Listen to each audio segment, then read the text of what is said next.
నమస్తే, నేను Purna. Welcome to Telugu home gardener. ముందుగా ప్రతి ఒక్కరికి సంక్రాంతి శుభాకాంక్షలండి. ఈ వీడియో వచ్చేసి సంక్రాంతి రోజు మా ఊర్లో తీసిన డే 1 వ్లాగ్. ఇక్కడ మీరు చూసేది నేను హైదరాబాద్ నుంచి పంపించిన చామంతి మొక్కలు, కొన్ని రకాలన్నీ లేట్గా పెట్టారు కదా, అందుకని మొక్కలు ఏం పెద్దగా అవ్వలేదు. బట్ ఫ్లవరింగ్ అయితే చాలా బాగా వచ్చింది. మా ఊర్లో భోగి సంబరాలు చాలా బాగా చేస్తారు. ఇక్కడ మార్నింగ్ 3 అవుతుంది. 3 నుంచి స్టార్ట్ చేస్తారనమాట ఎవరింటి ముందు వాళ్ళు.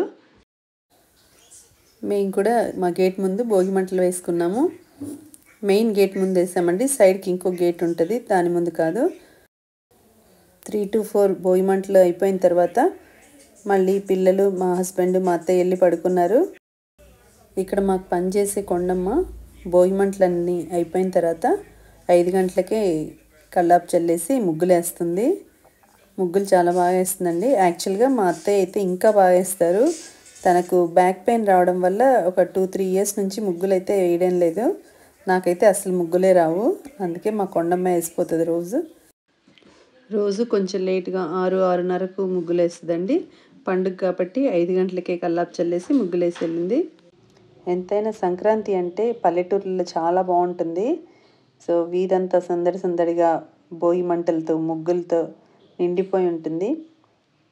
మా అత్తయ్య పిండి వంటలు మాత్రం మేము ఊరికి వెళ్ళేసరికి ముందే చేశారు. సో ఆ క్లిప్పింగ్స్ అయితే యాడ్ చేయట్లేదు. ఈ సంక్రాంతి టైంలో పొద్దున మంచు కురుస్తూ బయట పడుకుంటే భలే ఉంటుందండి, కానీ చాలా చల్లగా ఉంటుంది.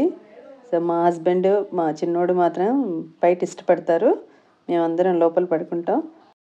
సమ్మర్లో అయితే పిల్లలు బయట వరండాలో పడుకోవడం ఎంత ఇష్టపడతారో, లోపల ఏసీ రూమ్లో కంటే బయట వరండాలో పడుకోవడమే అంత ఇష్టం అనమాట. వరండాలో ఒక కూలర్ పెట్టుకొని ఈ నవార్ మంచాల మీద పడుకుంటే మా చిన్నప్పుడు జ్ఞాపకాలే గుర్తొస్తాయి. మా అమ్మమ్మ వాళ్ళ ఊర్లో కూడా ఎవరి మంచం వాళ్ళకు ఉండేది, నవార్ మంచాలు కానీ నులక మంచాలు. సో వాటి మీద దూది పరుపులు వేసుకొని అందరం బయట పడుకునే వాళ్ళం, లేదంటే ఇంటిపైన. అదేవిధంగా మా అత్తయ్య వాళ్ళ దగ్గర కూడా ఎక్కువ బయట ఇష్టపడతారు, బట్ మేము ఎక్కువ లోపలే పడుకుంటుంటామండి. పిల్లలు కానీ మా హస్బెండ్ వాళ్ళు బయట పడుకుంటారు వరండాలో. ఈ విధంగా మా కొండమ్మ ముగ్గులు వేస్తుంటే మా అత్తయ్య మధ్య మధ్యలో కొన్ని పువ్వులు అలా పెట్టారండి ముగ్గులో. మా అత్తయ్య వాళ్ళకి గొబ్బెమ్మలు పెట్టుకునే ఆచారం లేదంట, అసలు పెట్టరు ఎప్పుడు. ముగ్గులన్నీ కంప్లీట్ అయిన తర్వాత మా చిన్నోడు హ్యాపీ భోగి అని రాశాడు. ఇంట్లో ఆడపిల్లలు ఎవరూ లేరు, వీళ్ళిద్దరే ఇంటి వారసులు.